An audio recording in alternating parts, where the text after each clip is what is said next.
అరే ఏం జరుగుతుందిరా ఊళ్ళే? ఊరగల్ల చేతవాడి చేసి చంపుతారా వాళ్ళ సంగతి చూద్దాం పదండ్రా.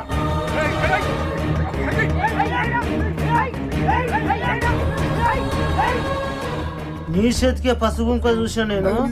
మర్యాద చెప్పు బిడ్డ, ప్రాణాలతో వదిలేస్తా లేకపోతే చంపేస్తా నేను.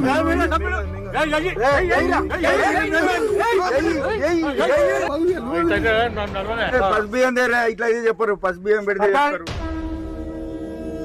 నిజం బయటవాడేలా చూడతాను. రే ఏంద్ర మన పరిస్థితి గిట్లయింది? ఈ పసుబియ్యంతోనే మీ బండారం అంతా బయట పడుతుంది. చేయబట్టరా. అరే బియ్యం అయితే బుక్కిరు కదా, తెల్లారి వరకు గెలిచిపోతుంది పండుగ.